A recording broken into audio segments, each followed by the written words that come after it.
За сайн уу, намайг Жорж гэдэг. Хэрвээ та хэр амир вэ цувралын бичлэгийг анх удаага үзэж байгаа бол энэхүү цуврал дээр би аимшиг кинонуудыг аимшигын бусаар танилцуулж, улмаар бичлэгээний төгсгөлд тэрхүү аимшиг кино нийтдээ яг хэдэн цочоод хэсэгтэй вэ гэдгийг нь тоолдог байгаа. Тэгээ өнөөдрийнхөө дугаараар найруулагч Nia Da Costa-гийн найруулсан 2021 оны Candyman хэмээх домогт Tony Todd-ийн 92 оны iconic Candyman киног шинжлэн хийсэн ч гэх юм уу. За эсвэл бүр 2 дугаар ангинч гэд хэлцгэж болохоор шинэхэн Candyman-ы киног танилцуулах гээд бэлдсэн байна. Үнэн би тэгээ бас тэр 92 оны Candyman-аар нь бичлэг хийжсэнийг зарим нь санаж байгаа бах. Ерөнхийдөө гэхдээ тэр эхний ангийн үзэж байгаагүй хүмүүс байх юм бол нэг тийм санаа зовоодох юм байхгүй. Эхний ангийн үзээгүй байсан ч гэсэн ямар ч асуудалгүй ойлгоод үзчихэж болохоор кино байгаа. Ер нь л хоррор, reboot, remake-үүд эхний ангийн үзэлгүйгээр ойлгох боломжтой л байдэн шүү дээ. Тэгээ өнөөдөр маань дугаартай Mountain Dew-ндаа сайхан хамтран ажиллаж байгаа. Зүгэрш байлаа энэ зүуд байтэн бичний тэр дур булам төрх харцан чин мансуурн галзуургаад ганц гурав номер чин нугур чин нуруу чин төгс эй бад бич зурагч чин төгс чамд хэлэх хүүхс мөр шүлэг. Тэгэхээр кино маань 1977 онд Cabrini Green нэмэх нэртэй нэгэн хотхонч гэх юм уу, хороололж гэх юм уу газар эхэлж байгаа. Нэг л өдөр тэнд амьдардаг нэгэн бяцхан хүү гэрийнхнийхээ хувцснуудыг угаах гээд угаалгын газар руу орж ирэхэд нь гэнэт л хананд байсан хүний цаанаас баруун гарандаа дэгээтэй, зүүн гарандаа чихэр атгахчихсан шар цувтай хүн гарч ирснээр Билли айгаад орилж байгаа. Яг тэр үед нь гадаан цагдаа нар байсан байж таарад цагдаа нар ч хамаг хурдаараа Биллигийн орилох чимээний зүг гүйцгээдэг. За тэгээд 42 жилийн дараа буюу 2019 онд яг тэр Cabrini Green гэж газар нь хуучных шигэ тийм эвгүй газар биш болоод асар өндөр шин барилгууд баригдаад ер нь л ихэнх хэсэг нь шинжлэгдсэн юм байлээ. Яг тэр шинэ байрнуудын нэгэнд киноны маань гол дүрүүд буюу Anthony болон Bree гээд зураач хосууд нүгэд ирсэн. Шинэ байрны найраа Bree-гийн дүү за бас найз залуутай хамт цомхон тэмдэглээ байж идэг. Удалгүй тэр Bree-гийн дүүн тэдний нүүж ирсэн Cabrini Green-ийн тухай ам дамжсан цуу яриаг сайхан ярьж өгдөг. Нэлээд хэдэн жилийн өмнө Helen Lyle гээд нэг оюутан охин Cabrini Green-ийн тухай судлах гээд өөрийн биеэр хэд хэд удаа ирж хүмүүсээс юм асуухаас гадна зураг мураг дарж явж исэн ч нэг л өдөр өөрөө галзуураад тэнд байсан нэг нохооны толгойг тастаж авангуудаа цусанд нь өнхрөө твдчихсэн юм байлээ. Уг нь бол цагдаа нарт баригдсан ч гэсэн шоронгоос оргож буцаж ирэнгүүтээ нэлээд хэдэн үнийг хэрцгийгээр алаад сүулдэ бүр нэг үлгийтэй хүүхэд тулгаалж авангуудаа ил гал руу гүйж орох жоохт нь тентхийхэн арай гэж нэг юм боловсон байдаг. Үлгийтэй хүүхдийг алдсан ч гэсэн Хелен өөрөө цаашаа үргэлжлүүлжгүйгээд гал руу орж амиа оруулсноор тэр аимшигт явдал дуусгар болсон л гэж ярьдаг юм байлээ. Гэтэ тэгээд угаасаа цуул яриа штэ тий. За тэр яг уу Anthony Bree хоёрыг би зураач гэд хэлжсэн штэ тий. Bree бол угаасаа тогтмол карьертай болсон салбартаа танигдсан залуу уран бүтээлч. Харин Anthony болохоор түрүү жилийнхэн зарим бүтээлүүд айгүй алдартай болоод янз бүрийн үзэсгэлэнгүүдээр тавигдсан ч гэсэн ер нь л нэг тийм жоохон гацааны байдалд ороод нэг юмаа давтаад шүмжлэгчд жоохон манай үнээс шин юм хүсээд байгаа гэх юм уу да. Тэгээ тийм болохоор шин өнтөрхтөө бүтээл гаргах гээд Cabrini Green-ий арай шинжлэгдэж амжаагүй байгаа бохор хэсэг рүү ночингуудаа янз бүрийн зураг дарж шинэ бүтээлийн урам зориг онгодоо хайж байх үеэрээ гаран дээрээ зүгийн татхуулаад завас нутгийн уугуул иргэн Уильям гэж ах хүүтэй танилцдаг. Уильям ах нөгөө нэг киноны эхлэлд хувцас авгаах гээд явж исэн хүүхэд юм байлээ. Тэр үед хувцас авгаад чадаагүй болохоор одоо бүр өөр ингэсэн угаалгын газрын бизнестэй болоо наадтай. Ямар ч байсан тэр үед нөгөө нэг шар цувтай хүн нь Sherman Fields гээд орон гэргүү жоохон сэтгцтэй асуудалтай ч гэх юм уу хүүхдүүдэд чихэр тараагаал яваад байдаг хүн байсан юм байлээ. Тэгээ нэг л өдөр Халиуны баяраар тентхийн нэг охины бэлгэнд нь байсан чихрэн дотроос Пирет гарч ирснээр цагдаа нар шууд л Sherman Fields-ийг эрен сурвалжилж эхэлсэн байгаа. Нилээ тоног олдохгүй байж байгаад яг нөгөө Уильямыг хувцас авах гээд байж хахад нь ханан дундаас гараад ирсэн штэ тий. Уг нь бол чаваас Уильямд ямар ч гим учруулалгүй чихэр өгчөөл байж исэн байлээ. Даанч цагдаа нар удалгүй орж ирээд үгийн зөрөөгөө л Sherman Fields-ийг юу ч хүү тал талаас нь зодоод газар дээр нь алаатгсан байдаг. Хамгийн гол нь тэр үнийг тэгж цагдаа нарт алуулсны дараа хүүхдүүдийн чихэрнээс претэг олдох нь зогсохгүй байсан буюу анхнаасаа л Шерман Филдс ямар ч гэмзэмгүй зөв зүгээр байж байгаа л цагдаа нарт алуулсан болж таарч байгаа.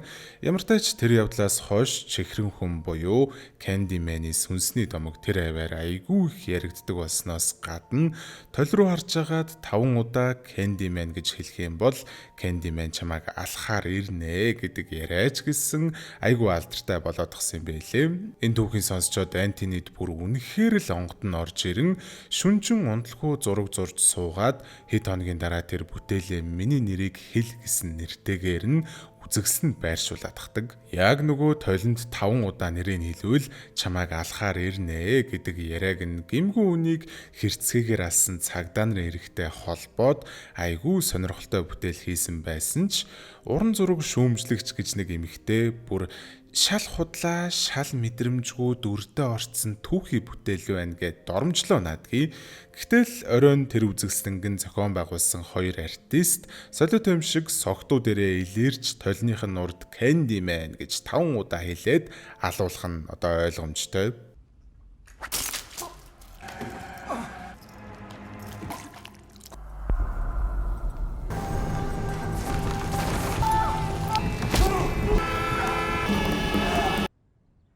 Тэгээ яг тэр шөнөө Антони шүүмжлэгч хэлсэн үгэнд нь шарлахаад ч гэх юм уу гаран дээрээ хазуулсан зүгэний сорвин бүр өрөвсөд ахт чинь тоохчгүй шүнжин зураг зурж суугаад өглөөл тэр үзэгсэн дээр үгсэн хоёрын тухай мэдэж авч байгаа. Тэгээ хамгийн эвгүй нь ерөөсөө тэр хоёрын араас гашуудахгүй эсэргээрээ бүр энэ телевизийн мэдэн дээр миний зургийг миний нэрийг дурдлаа штэ ямар гоё юм бэ гэж инээж минь гэд ер нь л жоохон галзуураад эхэлсэн байдий. Маргааш нь бүр тэр Хелен гэж оюутан охины судалгаанаас үлдсэн материалуудыг нэг номын сангаас авчаад гарч явж байхдаа лифтнээсээ дотроо претэгтэй чихэр болоод заваас дээд талынхаа тойлонд Candyman-ы тусгалыг олж харж мараад угаасаа л тэ солиороод эхэлсэн байгаа байхгүй юу. Гаран дээр их зүгийн тазуулсан шархан жулам томроод усанд орохгүй нойроо хасаж зурга зурх хүсэл нь ч илүү бадраад байж ахт нь нөгөө нэг зургийн доош нэгээд байсан шүүмжлэгч эмэгтэй гинэтэл гэртээ дуудаж уулзснаа зургийг амар магтаад тэгснээ бүр шин гаргаж байгаа үзэгсэн дээрээ тавих хүсэлтэй байгаагаа илэрхийлдэг. Ягаад гэсэн чинь Антони Маккой гэж зураачийн толных нь урд нэрийг нь 5 удаа хэлвэл үхдэг хэмээх сэдвтэй зургийн хажууд нь 2 хүн үхчээ гэсэн мэдээ нь амар вайрал болоод зөндөө олон хүний анхаарлыг татсан болохоор л тэгж байгаа юм байлээ л дээ. Анхандаа доош нь хийж ижсэн гинэт алдартай болсон чинь 2 нүүрлээд байгаа нь Антонид угаасаа одоо таалагдахгүй та миний бүтээлийг илүү нарийн төвшөнд ойлгож цаашдаа хамтран ажиллахыг хүсэж байгаа бол толны урд 5 удаа Candyman гэж хэлээд одоо тэгэх хэрэгтэй гэж сумлаад 0 руу н оруулаад тахдаг.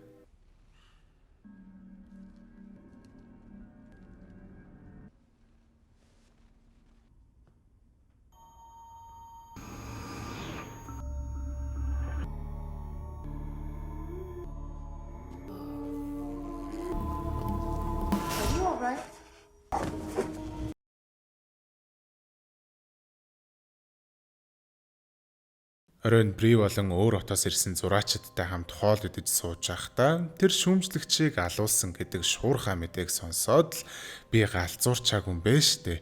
Жихнээсээ л Candyman гэж байгаа юм байна гэж бүр мөсөн баттгаж авч байгаа. Улмаар Уильям ах дээр дахин нэг удаа очихдоо ер нь л Candyman гэж нэг хүн байдаггүй. Угаасаа л үеийн үед шудраг бусаар алуулсан маш олон хүмүүсийн сүнс Candyman болж эргээ ирдэг байсан тухай сонсохоос гадна хамгийн анхны Candyman буюу Daniel Robitaille гэж хүний тухай сонсож авдаг. Daniel Robitaille гэж хүн нь болохоор 1890-ад оны үед хэдий өнгөт арьстай ядуу амьдралтай залуу байсан ч зураг зурх авьяасаараа амьдралаа залхуулж маш олон сэхэтэн цагаан арьснуудын хөргийг зурдаг залуу байсан юм байлээ.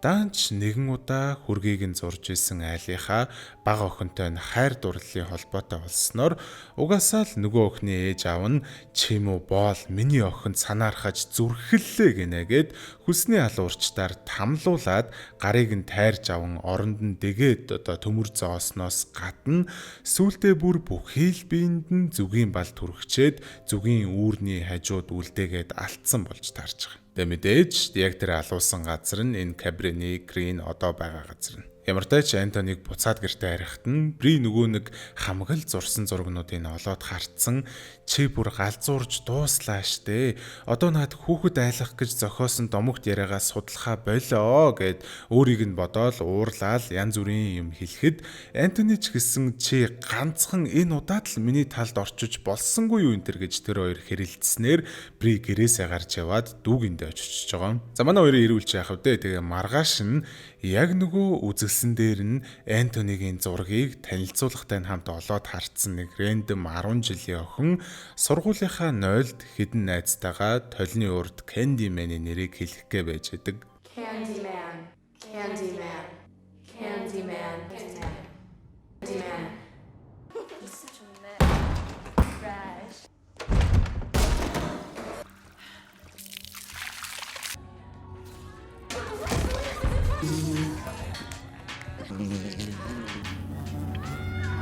Энэ үеэр өчигдөр шүнжэнгөө дахиад зураа суудсан Антонигийн маань өнөөх гарны шарах улам амар болцсон байхаас гадна хурууных нь хум сентер салж унаад бүр үнэхээр л болохоо байгаад байсан болохоор эмчид очиж үзүүлэхдээ яг үнэндээ манай хүн Cabrini Green-ээс шал өөр хотод өссөн ч гэсэн ээжийнхээ эзнээс гарахдаа Cabrini Green-д төрсэн хүүхэд байж тааруул яах вэ? Нилээн удаан очиж уулзааг байсан ээж дээрээ хүртэл очиж уулзаад би Cabrini Green-д төрсөн юм бэ штэ. Та яагаад надад хэлж байгаагүй юм гэхэд угаасаа ойлгомжтой. Тэр нөгөө нэг Хелений гал руу барьж гүйж ахт нь хүмүүсийн аварсан хүүхэд нь манай Антони байсан байгаа байхгүй юу? Тийм хар бараан дурсамжийг өөртөө ч гэсэн хүүхэдтэй ч гэсэн сануулмааргүй байсан болохоор л нүүснийхээ дараа Cabrini Green-ийг бараг дурсаачгүй л гэсэн үг болж таарч байгаа. Улмаар Антони зүгээр л ягаад ч юм Cabrini Green рүү буцаад очих нь зөв ч юм шиг санагдаад буцаад очисныхын дараахан Бри ууг нь эвлэрья гэд гэртээ хайрдгийн. Гэтэ Антонийг байхгүй байгааг нь харчингуудаа нэг л юм биш байгааг ойлгоод Williams гэж нэг угаалгын газар ажилладаг хүний тухай яриад байсныг санан Уильям ахын угаалгын газрыг хайгаад олоод очдог.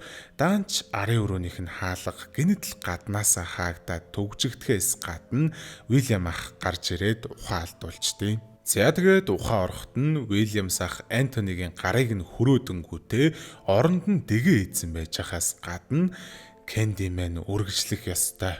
Би дөнгөж сая цагдаа дуудсан. Антони Маккой гэж уран бүтээлдээ бүрэн автчихсан зураач залууг ямар ч гэмгүй байхад нь цагдаа нар буудаж алжээ гэсэн түүх дахиад 100 жил ч яригдах ёстой гэд янз бүрийн солиотой юм яриад идгийм. Азар Бри хүлээсээ тайлаад зүхтааж явах замдаа Уильямс ахыг алж Антонийг за ер нь л аварч чадсан ч гэсэн өнөөх түрүүний дуудсан байсан цагдаа нар нь үгийн зүрээгүй орж ирэхдээ Антонийг буудаад алчдаг. Тэгснээс айгүй хогийн Бриг машиндаа суулгасан байсан цагдаа нь Антонийг угаасаа тэр шүүмжлэгчийн хүн амны хэрэгт сэжилж байгаа. Саяны явдлыг Антони өөрөө цагдаа руу дайрж агаад цагдаа аргагүй хамгаалтаар алсан гэж харагдуулах шиг амар юм байхгүй. Хэрвээ чи хэрэгт тусламжтай мэдүүлэг өгөхгүй байх, за эсвэл цагдаагийн аргагүй хамгаалт биш байсан гэж мэдүүлэх юм бол хам эргээр чамаагч гэсэн шоронд суулгачих арга чарга биднэрт хангалттай байгаа гэж янз бүрийн сэжгийн юм ярьсныхан дараа хэрвээ та намайг толинд харах боломж өгвөл би хэлсэн бүгдийг чинь хийе гэд Бри машиных нь ур талын толинд 5 удаа Candyman гэд хэлчихэлгүй яах вэ?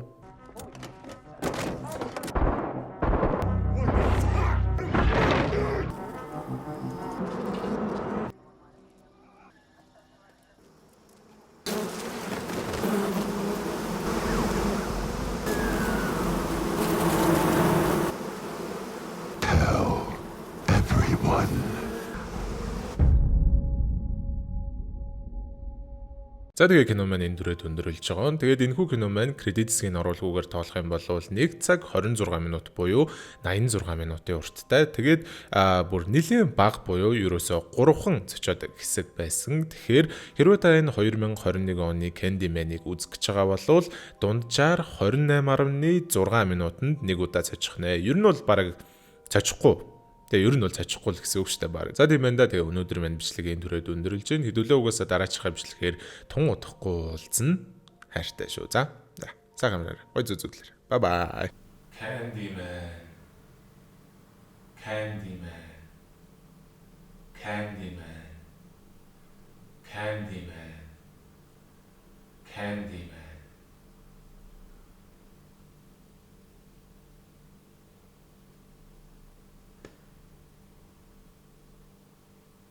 아이고 돼? 자.